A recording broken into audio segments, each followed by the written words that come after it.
Good morning. Thanks for joining me on this Friday morning. We're continuing to read from the Gospel lesson for today, Mark chapter 9, beginning in verse 2. 6 days later, Jesus took with him Peter and James and John and led them up a high mountain apart by themselves. And he was transfigured before them, and his clothes became dazzling white, such as no one on earth could bleach them.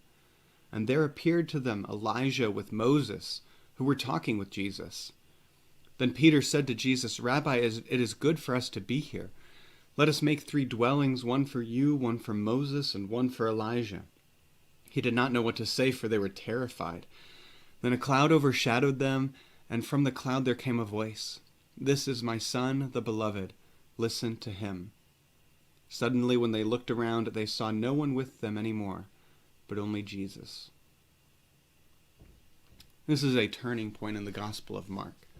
Up until this time, Mark has been emphasizing how Jesus didn't want his true identity known by anyone. Not his disciples, not the crowds following, not the demons he was casting out. And here Jesus is being fully revealed.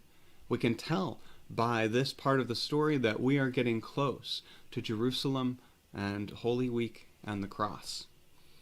Jesus is revealed in what we call the Transfiguration. He becomes something more than who the disciples have known him as.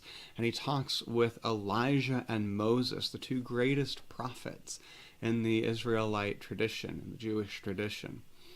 This is establishing that Jesus is more than just a teacher. He is someone divine. He is a Messiah. More than that, he's the Son of God. This is where the disciples perhaps truly begin to understand who Jesus is. And they begin to understand because they don't understand. They can't make sense of what's happening before them. And I think whenever we get a true glimpse of God, we too have a hard time understanding what it is that we're looking at, what it is that we're hearing and seeing and experiencing.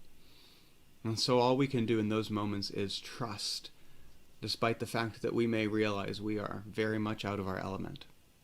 So if you have those times when you feel God moving you beyond your comfort zone and showing you things you don't quite understand yet, remember to trust and move forward, knowing that it's the same Jesus who has been with you all along. Would you join me in prayer?